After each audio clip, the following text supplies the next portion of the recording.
बहुत बहुत स्वागत।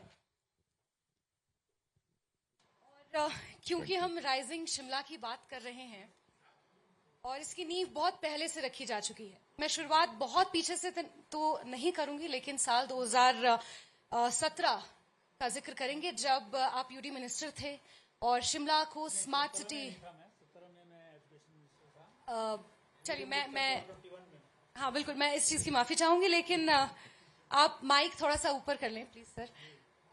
लेकिन जब शिमला स्मार्ट सिटी प्रोजेक्ट आया उस टाइम बीजेपी की सरकार थी और मैं ये चाहूंगी कि इससे पहले कि हम और सवाल लें, क्या क्या काम बीजेपी की सरकार में हुए हैं और वर्तमान में क्या आप देख रहे हैं कि उन कामों को उसी गति से आगे बढ़ाया जा रहा है या फिर कुछ शिकायतें हैं?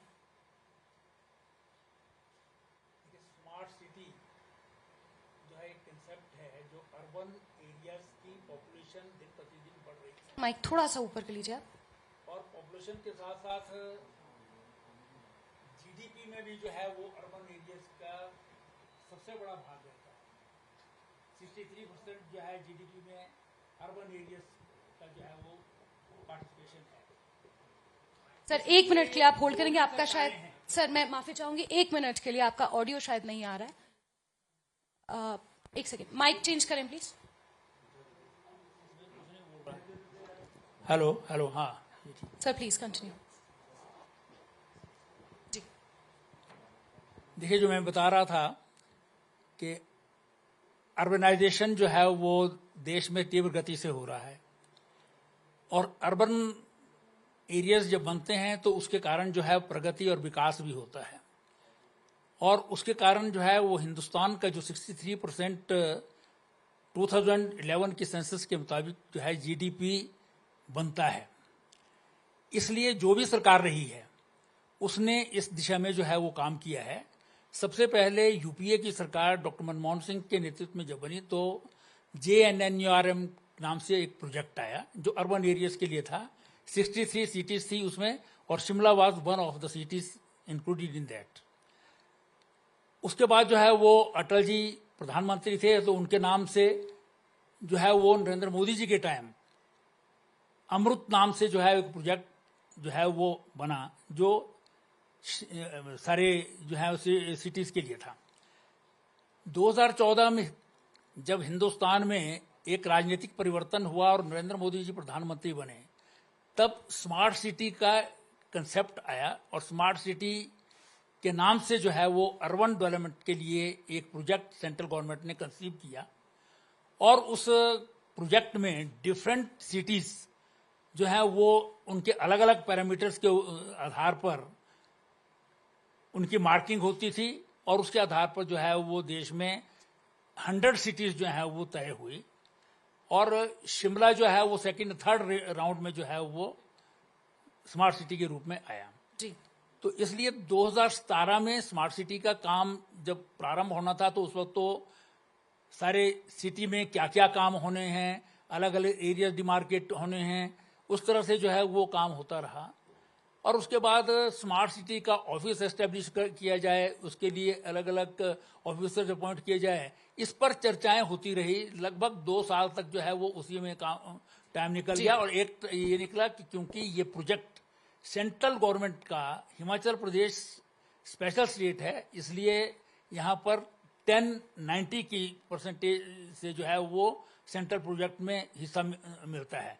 लेकिन स्मार्ट सिटी क्योंकि सारे देश के लिए था इसलिए ये 50-50% के आधार पर ही सारे देश में बना और हमारे जो उसमें के अधिकारी थे, मेरे पास विभाग नहीं था, वो कोशिश करते रहे कि इसे 90-10 में ले आया जाए, लेकिन वो उस वक्त अनफॉर्चुनेटली नहीं आ सका।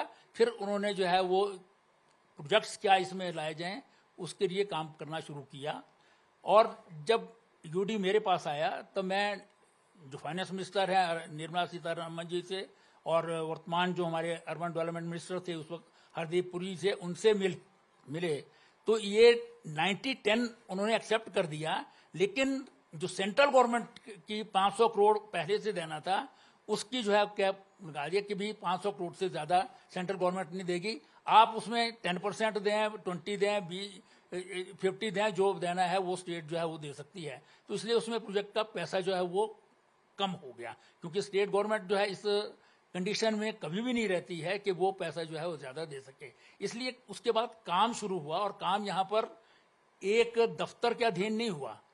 यहाँ पर डिफरेंट जो डिपार्टमेंट्स हैं जो जिस काम को कर सकता है, जैसे पीडब्ल्यूडी का एक डिवीजन शिमला का है, वो जो उनके एरिया में काम आता है उनको वो काम दिया गया, जिसमें आप देख रहे होंगे सारे शिमला में जो है पेडेस्ट्रियन रोड बने हैं। बिल्कुल सर, क्या क्या काम हुए और किस तरह से हुए इस पर हम आएंगे, लेकिन उस वक्त कांग्रेस की सरकार थी। और सर मुझे कुछ आपके बयान जो मैंने रिसर्च की उसके दौरान मुझे याद है कि आपने स्मार्ट सिटी के जो काम हुए या जो प्रोजेक्ट्स हुए उनमें अनियमितताओं का भी जिक्र किया।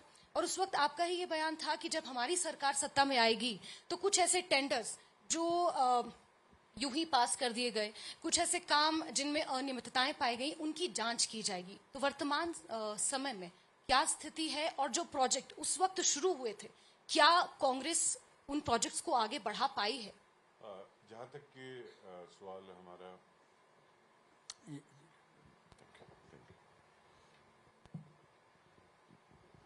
जहाँ तक कि सवाल स्मार्ट सिटी का है और जिस तरीके से हमारे यहाँ पे ये सेंट्रल गवर्नमेंट ने हमें इसको शिमला शहर को स्मार्ट सिटी के अंदर लाया है, तो हम धन्यवाद करना चाहते हैं कि हमारी सिटी में इसको कंसिडर किया गया था। और अनफॉर्चुनेटली कुछ एक इश्यूज जो थे, ये नहीं है कि जानबूझ के हुए या किसी ने किए या किसी गवर्नमेंट को, I am not blaming anybody, जैसे लाइक जिसकी जबकि विजन थी उसके मुताबिक ये प्रोजेक्ट चलने शुरू हुए थे। पर अनफॉर्चुनेटली जो इसके जो कार्य हुए थे और हमारा बीच में जो एक अभी ये पीरियड आया था 2021-22 में, 2022-23 में, जिसमें कि हमारा डिजास्टर का यहाँ पे एक बड़ा भारी मतलब हमारा नुकसान हुआ था। मैं सिर्फ शिमला शहर की बात कर रहा हूँ। तो उन दौरान जो ये चीज़ें पाई गई थी, जो मेरी स्टेटमेंट आप बोल रहे हैं, वो स्टेटमेंट इसलिए थी कि जो हमारी डंपिंग साइट्स थी यहाँ पे, देयर वाज नॉट एक कोई हमारी पूरे शहर के अंदर एक भी कोई सैंक्शन साइट नहीं थी। उसका रीज़न ये था कि एनजीटी से परमिशन नहीं मिली या फॉरेस्ट से परमिशन नहीं मिली, और ये जो डंपिंग हुई है करोड़ों के हिसाब से काम हुआ है, और करोड़ों के हिसाब से काम हुआ है और इसमें पैसा लगा है। पर लेकिन जो मलबा था और जो सारा आपका शिमला शहर के जो डेवलपमेंट के काम थे और जो आपके कुछ एक अनप्लान्ड सिस्टम से शिमला शहर के अंदर जो डंपिंग हुई है, और इन बारिश के दौरान जब ये सारा हुआ तो ये सड़कों पे आया। मैक्सिमम ये हुआ कि इस मलबे के कारण नुकसान बहुत हुआ। तो वो स्टेटमेंट इस इशू पे थी कि ये डंपिंग जहाँ जहाँ पे भी हुई है, दिस शुड बी इंक्वायर्ड कि किस कॉन्ट्रैक्टर ने कहाँ पे डंपिंग की है, जो कि किसी कागज़ में भी सामने नहीं आ रही है और ना ही किसी को इसमें पता है कि कहाँ पे ये डंपिंग हुई है। तो काफ़ी कुछ शिमला शहर में जैसे कि पुराने डंगे थे, पुराने आपके जैसे कहते हैं जो मलबा था, तो वो सारे का सारा यही ऑब्जर्व हो गया शिमला शहर के अंदर, which caused lot of damage to it. अब जहाँ तक की बात कुछ प्रोजेक्ट्स की है, we are trying a level best के जो ऑनगोइंग प्रोजेक्ट्स थे प्रीवियस गवर्नमेंट से जो छूटे हैं, मैक्सिमम वो काम हमारे हो चुके हैं, और एक दो प्रोजेक्ट अभी हमारा रहता है। और जो हमारी नोडल एजेंसीज है, पीडब्ल्यूडी है, म्यूनसिपल कॉरपोरेशन है, और हिमूडा है, और एक दो एजेंसीज और भी है। तो इनके अभी कंप्लीशन रिपोर्ट्स, एक हमारा लक्कड़ बाजार के जो लिफ्ट लग रही है लक्कड़ बाजार टू माल रोड, और कुछ एक पार्किंग्स का है, और विकास नगर की लिफ्ट जो तैयार हो रही है और ऊपर सेक्रेटरीट तक आ रही है, उसका काम रह गया। लगभग बाकी जो पेंडिंग इश्यूज थे उसमें हमारे को सरकार ने मदद की है शहर की, और पैसा भी दिया है। और जो हमारा एक 2022 में, ये पॉइंट मैं इसलिए बोलना चाह रहा हूँ, 2022 में स्मार्ट सिटी के फंडिंग बंद हो चुकी थी। तो 2022 से 2025 तक जो भी ये कार्य हो रहा है, अब ये लगभग स्टेट फंडिंग से हो रहा है। आदर वी पिक्ड अप लोन, और हम इसको दोबारा रीफाइनेंस करके इन प्रोजेक्ट्स को सेंट्रल गवर्नमेंट को भेज रहे हैं। तो उम्मीद रखते हैं कि हमें कहीं ना कहीं से इसमें और भी पैसा आएगा और शीघ्र से शीघ्र ये काम कंप्लीट किया जाए। राकेश सर, मैं आपसे सवाल लूंगी जरूर, लेकिन क्योंकि हरीश सर ने जो बात कही कि फंडिंग बंद हो चुकी है, बीजेपी के ऊपर समय समय पर ये आरोप लगाए गए। 2023 में जो हिमाचल प्रदेश ने जो आपदा देखी उसमें शिमला में भी बहुत ज्यादा नुकसान हुआ। ये आरोप लगाए गए कि सरकार की तरफ से, केंद्र सरकार की तरफ से पर्याप्त मदद नहीं दी गई क्योंकि प्रदेश में कांग्रेस की सरकार है, और शायद ये जो आरोप हरीश सर लगा रहे हैं ये उसी का एक अंश है। देखिए, आपका क्वेश्चन जो है वो स्मार्ट सिटी को डाइवर्ट कर रहा है। जो तो आपदा का प्रश्न है, आपदा कहाँ हुई? 20 लोगों की मृत्यु हुई समर हिल में, उसमें स्मार्ट सिटी का कोई रोल नहीं है ना। तो क्वेश्चन सर, कह रहा हूँ ना, मैं कह रहा हूँ आपदा जो हुई है शिमला में, 2 जगह जो है वो मेजर हुई है, एक फागली में और एक समर हिल में। दोनों जगह जो है वो स्मार्ट सिटी का कोई रोल नहीं है, कोई प्रोजेक्ट नहीं है, कोई काम नहीं है। लेकिन वहाँ हम वो स्मार्ट सिटी डंपिंग पे साइट्स भी फिक्सेटेड नहीं है ना वो, सर। और डंपिंग के कारण नहीं हुई है वो। हम बात और करें स्मार्ट सिटी में काम हुए हैं वो तो सबको दिखते हैं। लेकिन उसके सर, हम लिए बात कोई करें ऐनक राइजिंग लगाने की शिमला जरूरत की। नहीं है, हम बिना ऐनक के भी हर एक व्यक्ति देख सकता है। बिल्कुल सर, हम बात करें राइजिंग शिमला की, उसमें स्मार्ट सिटी भी है। शिमला का विकास स्मार्ट सिटी के इतर किस तरह से किया जा रहा है, उससे भी रिलेटेड सवाल इसमें है। मैं इसका जवाब आपसे लूंगी, लेकिन राकेश सर, आप तो 90 के दशक में विधायक रहे हैं। I was born at that era. So उस वक्त का शिमला शहर और आज का शिमला शहर, उस वक्त तो स्मार्ट सिटी प्रोजेक्ट्स नहीं थे, उस वक्त इस तरह के मसौदे नहीं तैयार किए गए थे। कितना फर्क आप देखते हैं, कितना काम हुआ है, और क्या वो काम कारगर है? और जिस सतत विकास की हम बात करते हैं, सस्टेनेबल डेवलपमेंट की, क्या हम उस रास्ते पे वाकई चल रहे हैं? Let me first congratulate Rising Simla and TV18. Thank you, sir. It's 18 TV, TV18, whatever it's. News 18. News 18. News 18. देखिए, let me first put the records correct. This concept of smart cities, ये जरूर आया। दुर्भाग्यपूर्ण हिमाचल प्रदेश में जो parameters थे कि कौन सी सिटी आएगी, आई डोंट नो लैप्स कहाँ हुआ। I don't want to accuse anyone, किसी को मैं दोषी नहीं ठहराना चाहता हूं, लेकिन शिमला की जगह ये धर्मशाला होगी। एंड ये पिटिशन की गई, and I think one of the petitioners, if I am not wrong, is sitting here. He probably was, I think, mayor during that period, Sanjay Chauhan. And Tikinder Pawan, they brought a petition in the High Court. And then the High Court, based upon the parameters, जो parameter थे कि smart city कौन शामिल होनी चाहिए, तब शिमला शहर को स्मार्ट सिटी में शामिल किया गया पहली बार। ये करेक्ट होना चाहिए, और करेक्ट वर्जन क्या कहते हैं जाना चाहिए। I contest this. This is wrong. दूसरी बात मैं कहना चाहता हूं,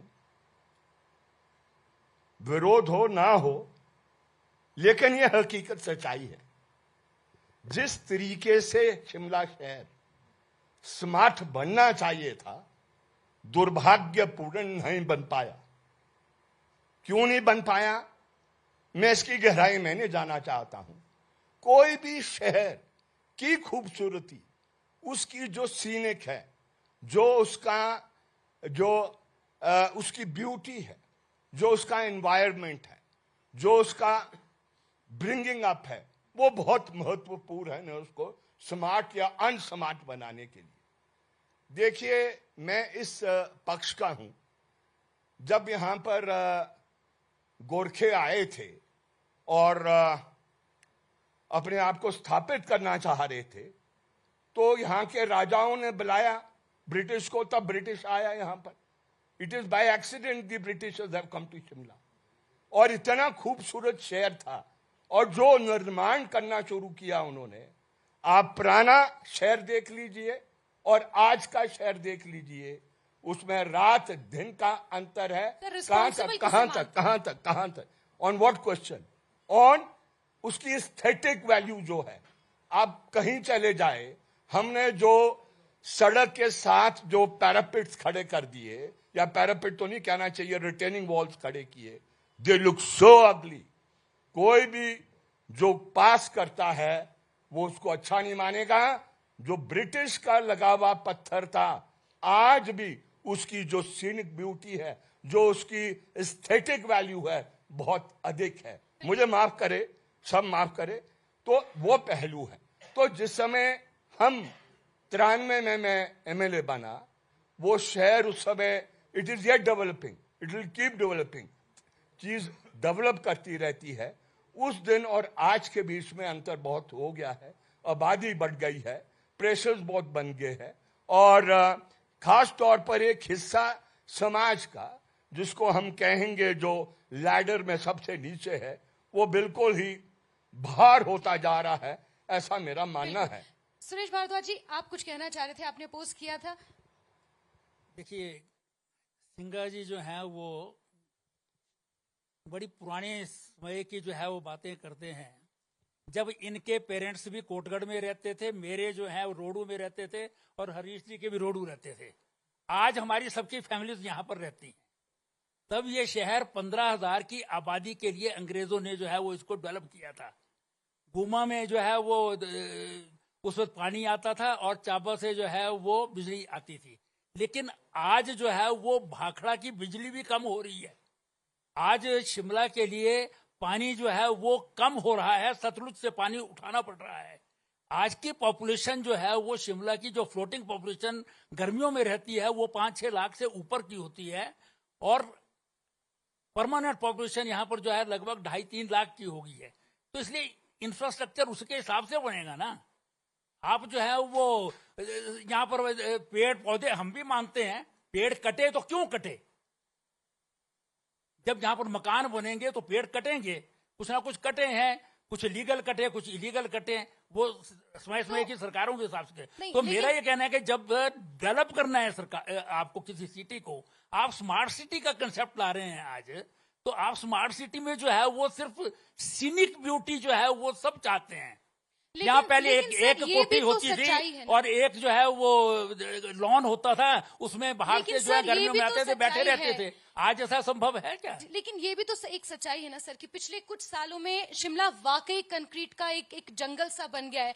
हम भी स्कूल टाइम में यहीं रही हूँ, यूनिवर्सिटी से पढ़ी हूँ, तो मैंने उस वक्त 10 साल पहले का भी शिमला देखा, 10 सालों के अंदर ही। मैंने उसमें का शिमला भी देखा है जब यहाँ यूनिवर्सिटी ही नहीं थी। एक बिल्डिंग थी समर हिल में, एक बिल्डिंग थी। सर लेकिन एक बात ये भी है, जब आप यहाँ पढ़ने आ गए तो आपके लिए रहने की व्यवस्था करनी पड़ेगी, पानी की व्यवस्था करनी पड़ेगी, बिजली की व्यवस्था करनी पड़ेगी, तो कैसे होगा? सस्टेनेबल डेवलपमेंट एक कॉन्सेप्ट है। आप जो है मेरे को लगता है सिंघा जी ने आपको डाइवर्ट कर दिया है। आपकी क्वेश्चन जी जो है वो डाइवर्शन हो गई है। मुझे बिल्कुल डाइवर्ट नहीं किया है। मेरा सवाल आपसे है, सवाल यह है कि स्मार्ट सिटी का कंसेप्ट क्या है, जो आज का विषय है, और स्मार्ट सिटी जो है वो कैसे होगी? स्मार्ट सिटी वो ठीक है गलत है वो बात हो सकती है। सुरेश जी, हम स्मार्ट सिटी पे फिक्सेटेड नहीं है, हम बात कर रहे हैं राइजिंग शिमला की। Rising Shimla consist of Shimla में क्या दिक्कतें हैं, शिमला में सड़कें किस तरह से हैं, शिमला टूरिज्म हब है, यही मैं बता रहा हूँ ना, यही मैं बता रहा हूँ। शिमला में एक सुरंग थी जो अंग्रेजों के टाइम बनी थी, आज वहां पर दूसरी सुरंग है जिसमें लोग आ सकते हैं। शिमला में जो है वो उस वक्त गाड़ी नहीं चलती थी। ठीक है। सुमटी में मैं रहता था तो उस वक्त सिर्फ क्यूंठल नंबर 1 जीप, राजा क्यूंठल होते थे, उनकी चलती थी, फिर डीसी की और एसपी की जीप चलती। आज जो है 1 वे करना पड़ता है छोटा शिमला में, क्योंकि गाड़ियां एक घर में 4-4 गाड़ियां होगी है। उसके लिए आप इंफ्रास्ट्रक्चर क्रिएट करेंगे ना, उसी के लिए तो जो है इसीलिए मनमोहन सिंह जी ने कहा उसी का नाम है। लेकिन मूलतः सवाल ये है कि क्या हमने इंफ्रास्ट्रक्चर डेवलप करने के लिए शिमला के एस्थेटिक्स से, शिमला के पर्यावरण के साथ, शिमला की खूबसूरती के साथ, शिमला की जो ब्रिटिशकालीन विरासत है जिसके लिए शिमला जाना जाता था, क्या हमने उसके साथ कॉम्प्रोमाइज कर दिया? ये मैं आपके पास लेकर आऊंगी। मौजूदा समय में हरीश जनार्था जी यहाँ से कोई कॉम्प्रोमाइज ना इन्होंने किया ना हमने की, क्योंकि इनको भी मिला है मौका।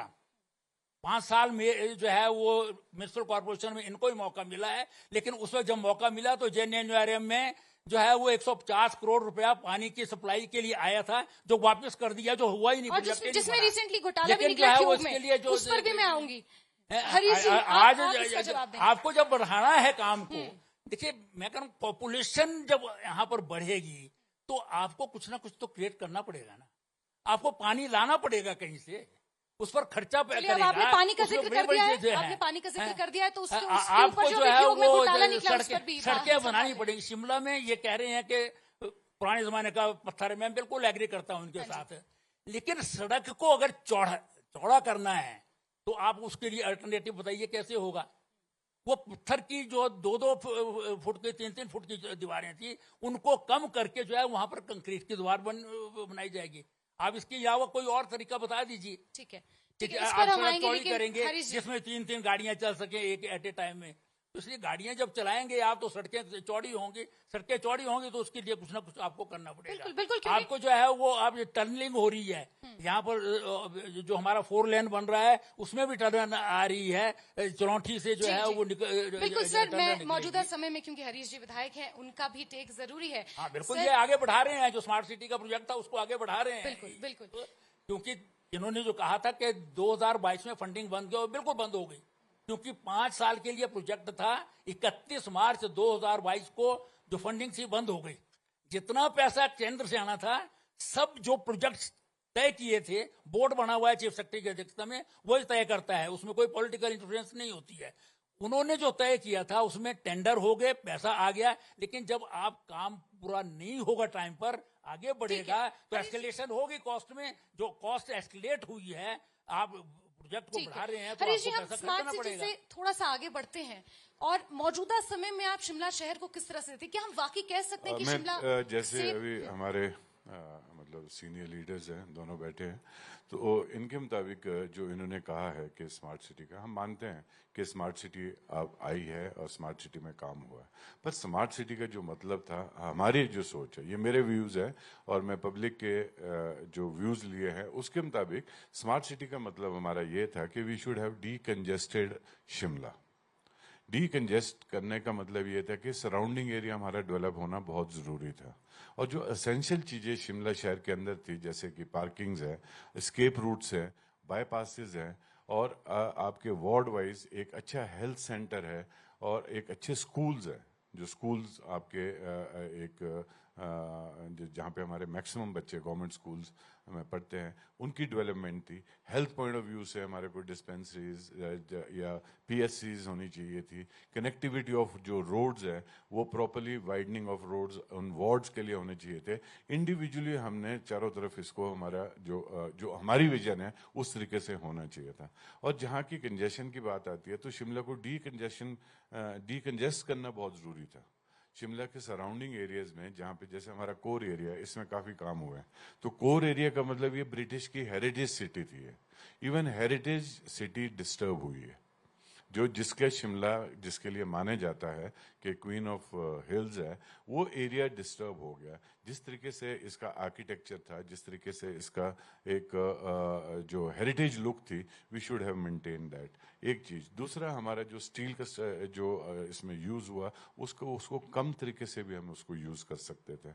अगर आपने उसको दोबारा शिमला में वाइडनिंग करनी थी या डंगे लगाने थे या कुछ करने थे, वो उसी पैटर्न पे भी लग सकते थे जिस पैटर्न पे पहले ब्रिटिशर्स ने लगाए थे। अभी भी वही काम हो रहा है। आप कहीं पे भी चले जाओ, आप मंडी के एरिया में चले जाओ, कुल्लू के एरिया में चले जाओ, आप मनाली के एरिया में, ओल्ड शिमला एरिया में चले जाओ, कटकौनी के अभी भी बन रहे हैं, दंगे अभी भी लग रहे हैं। तो some things could have been मतलब टेकन केयर ऑफ। और जहाँ तक की बात अब शिमला शहर के जो फर्दर विजन जो आप पूछ रहे हैं, हम ये चाहते हैं कि शिमला शहर की एक्सपेंशन आउटवर्ड होनी चाहिए।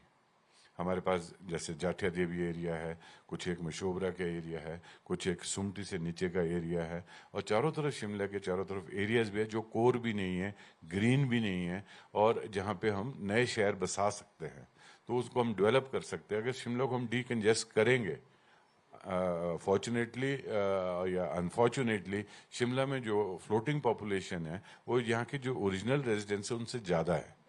Being the capital of Shimla Himachal and being another जिसे कहते हैं tourist attraction, international tourist attraction है ये, तो यहाँ पे जो फुटफॉल है ये it increases with time to time in the year also. उसके लिए इंफ्रास्ट्रक्चर जो हमने बनाने थे, प्रॉपर ड्रेनेज, जो सबसे बड़ी बात जो है हमारी शिमला शहर की, वो ड्रेनेज सिस्टम है। ड्रेनेज सिस्टम हमारे को इम्प्रूव करना बहुत ज़रूरी है।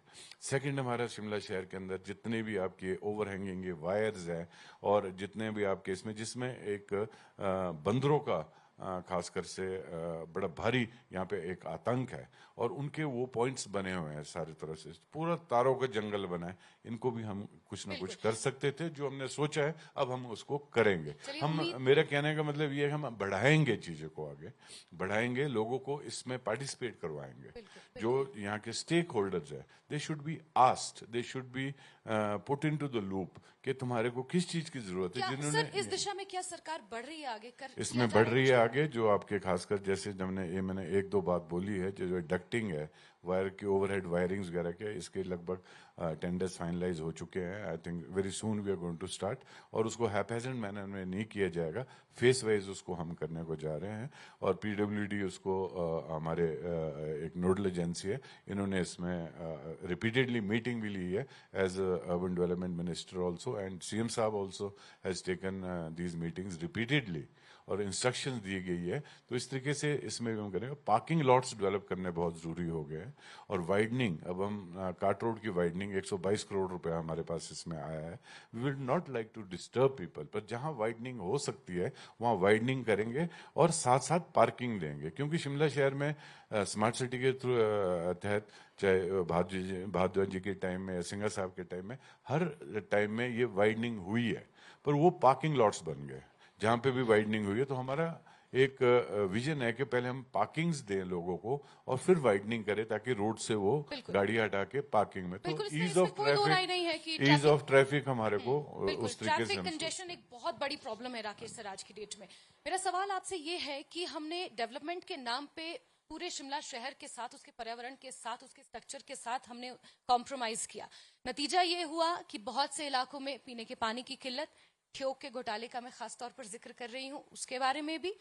उसका नतीजा ये हुआ कि ट्रैफिक कंजेशन की वहां पर प्रॉब्लम हो गई, हम सॉर्ट आउट नहीं कर पाए। और जिस तरह से टूरिज्म डेस्टिनेशन की बात की, इंटरनेशनल टूरिज्म डेस्टिनेशन है शिमला, टूरिज्म और टूरिस्ट को अट्रैक्ट करने के लिए हमने इतनी छूट दे दी कि रिज पर खुलेआम दारू की बोतलों के साथ वो वीडियो सोशल मीडिया पर वायरल हो रहे हैं, और शिमला की सभ्यता, शिमला की संस्कृति के साथ कॉम्प्रोमाइज हो रहा है।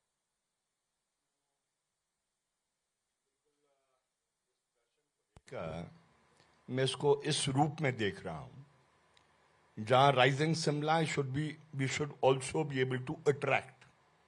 तभी शिमला राइज करेगा जब हम अट्रैक्ट करेंगे। उस दारू के प्रश्न को लेकर बाद में मैं डील करना चाहूंगा, लेकिन मैं समझता हूं कि एक सेकंड थॉट सबको देना है। भारद्वाज जी को भी देना है, हरीश जी को भी देना है। हम तो बहुत छोटे हैं, माइक्रोस्कोप से भी कई दफा नजर नहीं आते हैं। और सबको इकट्ठे मिलकर कि शिमला की लेगेसी और जो शिमला की हेरिटेज है, उसको कैसे मजबूत किया जा सकता है। मैं सिर्फ एक आइडिया दे रहा हूं। मैं क्यों आइडिया दे रहा हूं? क्योंकि ये इतना अट्रैक्टिव स्थान था देश के अंदर कि ब्रिटिश आसानी से नहीं छोड़ के गए। They spent a lot of time here. उसकी अट्रैक्शन थी, और ये ऑल किस्म की अट्रैक्शन थी। और मैं एक सजेशन जो सबको देना चाहता हूं, यहां पर कुछ हिस्टोरिकल ऐसे बिल्डिंग्स हैं जिन बिल्डिंग्स से सिर्फ यूरोपियन टूरिस्ट नहीं अट्रैक्ट होगा, लेकिन मैं समझता हूं साउथ अफ्रीका का टूरिस्ट, मिडिल ईस्ट का टूरिस्ट सारा अट्रैक्ट होगा अगर उन बिल्डिंग्स को, उसकी हेरिटेज और उसकी लेगेसी को हम रिस्टोर करने में सक्षम होंगे। वन इज, जो भारद्वाज जी भी जानते हैं, जिसको गॉटन कासल बोलते हैं, जिसमें आज एजी ऑफिस हाउस है, जो उस समय सेक्रेटेरिएट था ब्रिटिश इंडिया का। अगर एजी ऑफिस हम कहीं और, केंद्र सरकार को मदद करनी है, हम उसको कहीं और करें, और उस बिल्डिंग को हम as legacy of Himachal Pradesh, of British India, उसको हम रखे, बहुत बड़ी अट्रैक्शन होगी। आपका जो वाइस रीगल लॉज है, वेवल प्लान वहां पर हुआ, बहुत हिस्टोरिकल इंपॉर्टेंस है। आपका ह्यूम का ये जो घर है, जहां पर कांग्रेस पार्टी की पहली मीटिंग हुई, जो बहुत ऐसी बिल्डिंग्स यहां पर है, अगर हम उसको रिस्टोर करें तो हम बहुत से इंटरनेशनल टूरिस्ट को भी अट्रैक्ट करेंगे, and also Himachal Pradesh attractive भी होगा, शिमला राइजिंग भी होगा और आगे भी बढ़ेगा, ऐसा मेरा मानना है। एक हरीश बात, जी, ठीक है, मैं आपके पास आऊंगी। हरीश जी, टूरिस्ट को अट्रैक्ट करने के और भी तो तरीके हो सकते थे। मुख्यमंत्री ने जब यहाँ पर विंटर कार्निवल होना था, या जब यहाँ पर क्रिसमस और न्यू ईयर के लिए टूरिस्ट आते हैं भारी संख्या में, मुख्यमंत्री का एक बयान है जब उन्होंने ये कहा, और पिछले साल भी उन्होंने कहा था कि अगर कोई झूम जाए तो उसे थाने ना लेकर जाया जाए, उसे बकायदा होटल छोड़कर आया जाए। लेकिन आपको नहीं लगता कि कहीं ना कहीं ये एक डिसिप्लिन के साथ थोड़ा सा कॉम्प्रोमाइज था? क्योंकि लोग तो उस चीज का लेवरेज लेते हैं और फिर जो हरकतें हुई सोशल मीडिया पर हर जगह वायरल हो रही हैं। एक जो ये बयान था, मैं इसको अप्रिशिएट करता हूँ। इसलिए मैं अप्रिशिएट करता हूँ कि जब आदमी कभी कोई घूमने आया है, अपनी फैमिली के साथ आया है, तो किसी के साथ भी हो सकता है, हमारे साथ हो सकता है, इनके साथ हो सकता है, किसी के साथ में यहाँ पे जो बैठेंगे हो सकता है कि अगर उसकी ड्रिंक एक दो ज़्यादा होगी तो एटलीस्ट ही देखें पुलिस का जो हेल्प से उनकी फैमिली को और उनको होटल तक पहुंचाया जाए। पर उसको आगे जैसे आपने कहा है कि सोशल मीडिया के साथ साथ ये चीज़ें इतनी आगे जाके उस बयान को तोड़ के आगे मरोड़ के पता नहीं कहाँ पहुंचा दिया। और उसके बावजूद जैसे कहा गया कि शराब की बोतलें और रात को, पर वो जो क्लिप है, वो क्लिप 2 सेकंड का वही दिखाया गया कि वहां पे कुछ टूरिस्ट मस्ती में उन्होंने अपने टॉप्स खोल के नाच रहे थे और चलो फ्लैशिंग लिकर बॉटल, पर वो नहीं दिखाया कि वहां पे पुलिस 1 सेकंड के अंदर अंदर पहुंच गई थी। ये आपने क्लैरिफाई वो कर दिया आज ये music नहीं director क्लैरिफाई के करने मंच की से। जरूरत नहीं है, वैसे सभी समझते हैं। अब सोशल मीडिया से लगभग पीपल आर नॉट मतलब इतना सीरियसली भी नहीं ले रहे हैं, सीरियसली भी लेते हैं जो सीरियस की बात है जो है। पर ये जरूर था कि जो लोग आएंगे उसके ऊपर रिस्ट्रिक्शन नहीं हो कि 8 बजे माल रोड बंद हो जाता है, 9 बजे आपका ईटिंग जॉइंट्स बंद हो जाते हैं, 9:30 बजे आपके बार्स बंद हो जाते हैं। तो उसमें टाइम एक्सटेंशन के लिए just to please the tourist and keep it as a tourist destination. पर यह जरूर है कि लॉ एंड ऑर्डर को कॉम्प्रोमाइज नहीं होने देंगे। वो पहले ही इंस्ट्रक्शन जो चुकी थी डिप्टी कमिश्नर्स एसपी से इंस्ट्रक्शन हो चुकी थी कि लॉ एंड ऑर्डर में कोई कॉम्प्रोमाइज नहीं होगा। अगर आप देखेंगे और चेक करेंगे उन दौरान के during new years, Christmas and carnival के दौरान के जो केसेस दर्ज हुए हैं, वो जो आउट ऑफ कंट्रोल जो लोग गए हुए थे उनके अगेंस्ट केसेस भी दर्ज हुए बिल्कुल। हरीश जी, आपने लॉ एंड ऑर्डर का जिक्र किया। लॉ एंड ऑर्डर की अगर बात करें तो एक आंकड़ा मेरे पास है कि पिछले 27 दिनों में 10 लोगों की यहाँ पर हत्या हुई है। ये शिमला शहर का आंकड़ा है। तो आपको लगता है कि लॉ एंड ऑर्डर की स्थिति यहाँ पर कंट्रोल में है? नेता प्रतिपक्ष हमारे बीच में है, उन्हीं का एक बयान था, उन्होंने कहा था कि कोविड के दौरान लोगों की इतनी मौतें नहीं हुई जितनी यहाँ पर हत्याएं लोगों की हो गई। नहीं, अब हम यहाँ पे शिमला शहर की जो बात है, शिमला शहर में तो 1 या 1.5 मिनट तो जैसे नेता प्रतिपक्ष भी यहाँ पे है, बोला है, तो इनका फर्ज बनता है बोलने का। प्रतिपक्ष हो, ऑपोजिशन हो, उनका फर्ज बनने का बोलता है, उनका मतलब बोलने का फर्ज बनता है। उन्होंने बोला है, सत्ता के जो लोग बैठे हैं वो देख रहे हैं इसको कि जहाँ लॉ एंड ऑर्डर की सिचुएशन है राइजिंग। अब इंसिडेंट्स हो रहे हैं, but they are not sponsored by the government, या गवर्नमेंट उसको नजर। अब कोई एकदम कहीं रात से इंसिडेंट आता है, पर गवर्नमेंट की जो ड्यूटी बनती है वो ये होती है कि book the people who are the criminals, उनको किताबों में लाओ, उनको अरेस्ट करो, उनके अगेंस्ट एक्शन करो। तो जो उसके बाद की प्रक्रिया है उसके लिए गवर्नमेंट रिस्पॉन्सिबल होती है। पर जो इंसिडेंट हो जाता है तो उसके टाइम या तो पता लगे कि इंसिडेंट हो रहा है, तब नहीं रोकी गवर्नमेंट ने, या उस टाइम पुलिस इनफेक्टिव थी नोइंगली, तब अलग बात है, तो कुछ भी बोल सकते हैं। तो उसमें हम उस चीज के लिए ओन करने को तैयार है। जब हो जाती है बात, उसके बाद जो एक्शन होता है that should be very prompt and he should be booked करने के लिए। अब क्रिमिनल ऐसा है शिमला में लॉ एंड ऑर्डर का सवाल है जी, लॉ एंड ऑर्डर जो है वो स्पॉन्सर करने का सवाल नहीं है कि सरकार स्पॉन्सर करेगी। यहां तो स्पॉन्सर कर रही है। जब आप खुद कहते हैं कि आप दारू पियो, मौज करो, जो कुछ करना है करो, उनको पुलिस स्टेशन ना ले जाओ, उनको जो है वो होटल में पहुंचाओ। जब हेड ऑफ द स्टेट जिसने लॉ एंड ऑर्डर मेंटेन करना है वो बोलेगा, तो उसके कारण जो है वो सरकार का इकबाल खत्म हो जाता है। जब इकबाल खत्म हो जाता है तो लॉ एंड ऑर्डर जो है सिचुएशन वो बिगड़ती है। उसको बाद में बनाते रहो, उसको वो एक अलग बात होती है, लेकिन सरकार के बोल के कारण ही जो है वो बिगड़ती रही है। देखिए, शिमला की सिंघा जी जो है वो हेरिटेज की बात कर रहे हैं। अब 2-3 बिल्डिंगें रह गई है जिसका नाम ले सकते हैं यहाँ पर, बाकी सारी बिल्डिंगें तो आग की भेंट चढ़ गई हुई है। और किसके टाइम चढ़ी है, क्यों तो चढ़ी सुरेश है? जी, हमें इस चीज हिमाचल का धाम, मलाल नहीं होना आप चाहिए। पैदा नहीं हुए थे तब जब हिमाचल धाम जो था यहाँ का, जिसमें हिमाचल का जो है वो सेक्रेटेरिएट था, वो फिर जल गया। तो सुरेश आईजीएमसी जी, जल गया। तो सुरेश साहब, आपकी फिर तो- पहली अंग्रेजों की बनाई हुई बिल्डिंग जो थी कैनेडी हाउस, वो जल गई। नहीं तो सर, सारा फिर तो मेरा शिमला ये की सारी सवाल चीजें पूछना जल लाजमी बनता गई। है इसलिए ना। उसके लिए स्मार्ट सिटी बनाना सर, जरूरी, फिर तो मेरा उसके ये लिए स्मार्ट सवाल सिटी बनाना लाजमी जरूरी है। सुरेश जी, फिर तो मेरा ये सवाल पूछना लाजमी है कि मैं एक शिमला शहर से, मैं हिमाचल से हूँ, शिमला मेरी कैपिटल है, और मैं उन बिल्डिंग्स ये को क्यों नहीं कैपिटल ही देख यहाँ पाई? से ले जानी चाहिए थी। अगर शिमला को डीकंजेस्ट मैं करना उन है बिल्डिंग्स तो को क्यों नहीं देख 1966 पाई? में जब हिमाचल बना तो यहाँ से कैपिटल कहीं बाहर ले जाते, सुंदरनगर ले जाते या बक्साड़ ले जाते, जो बीच की जगह थी, तो कहीं ना कहीं हो जाता। बलवाड़ा ले जाते, आप कहीं ना कहीं चली जाती यहाँ से। लेकिन शिमला में आपने राजधानी बना दी, टूरिस्ट सेंटर भी है, ये अंग्रेजों के जमाने की बनी हुई सिटी है, तो इसको आप स्मार्ट सिटी बनाने के लिए आपको कुछ ना कुछ तो आपको करना पड़ेगा। ऐसी आप कुछ नहीं एग्जांपल्स करना बहुत है। चाहते, कैपिटल तो भी वो है, फिर तो कैपिटल भी है, राकेश और सिंघा जी को शिमला में नहीं रहना चाहिए था, घर में ही रहना चाहिए था। ऐसे एग्जाम्पल्स बहुत है, हिंदुस्तान में भी एग्जाम्पल्स ऐसे बहुत है, बाहर भी ऐसे एग्जाम्पल्स बहुत है। जो बड़े बड़े शहर है वो कैपिटल भी है और टूरिस्ट अट्रैक्शन भी है, पर लेकिन इतना हैप हैजर्ड नहीं है जितना शिमला में है। बिल्कुल। राकेश सर, एक आखिरी टेक आपसे लेना चाहूंगी। जो भी ये डिस्कशन हुआ, रिस्पॉन्सिबल किसे मानते हैं? समय समय पर गवर्नमेंट्स यहाँ पर चेंज होती रही, कोई एक तो रिस्पॉन्सिबल नहीं हो सकता।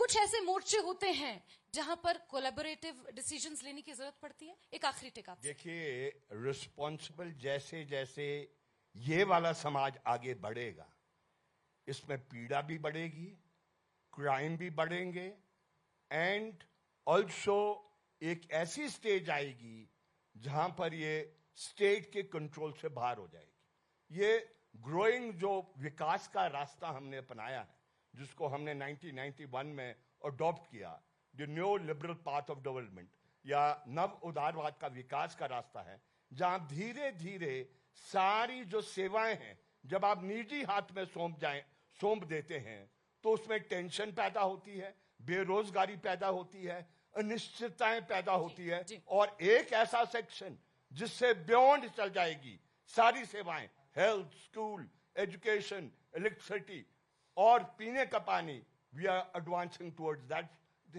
तो हम किसको ब्लेम करें? हमें ब्लेम वो करना है जो उस पॉलिसी को आगे ले जाना चाहता है। We have to blame them.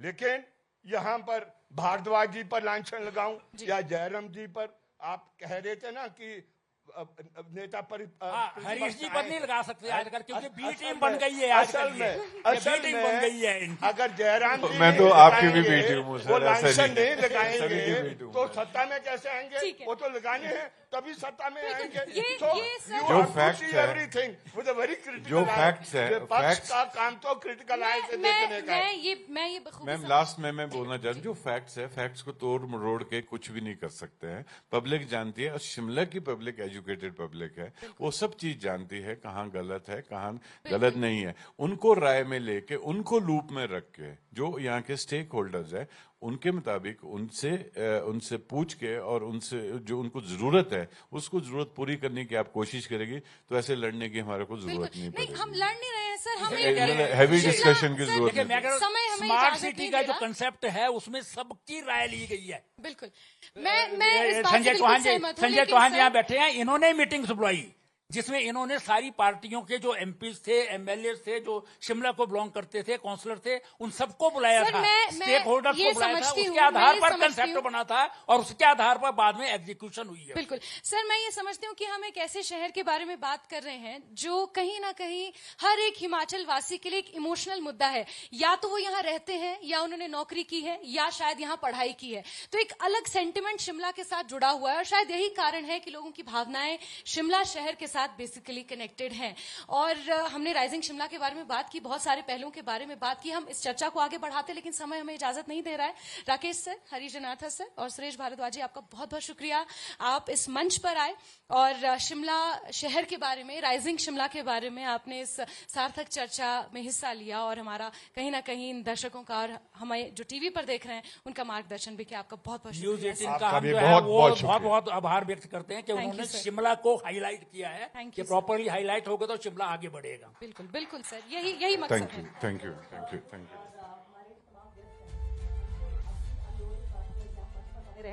और जैसा कि आप सभी ने देखा, सबसे पहले तो बिग राउंड ऑफ अप्लॉज, क्योंकि ये वाकई बहुत ही सार्थक और गर्मागर्म बहस थी। And Jasmine, you did a well good job and I would like to call upon our consulting editor Mukesh Rajput दी ऑन द स्टेज। सर, मैं चाहूंगी, आपसे अनुरोध इस बात का है कि आप पुष्पपुंज भेंट करके हमारे जो गेस्ट हैं उन्हें सम्मानित करने की कृपा करें। Jasmine please. Suresh Bhardwaj ji, former UD minister, and Harish Janartha ji, Shimla urban MLA। Sir, बहुत बहुत स्वागत है and thank you very much for taking time out of your busy schedules. Rakesh Singha ji, former MLA, बहुत बहुत शुक्रिया सर इस मंच को सुसज्जित करने के लिए। And now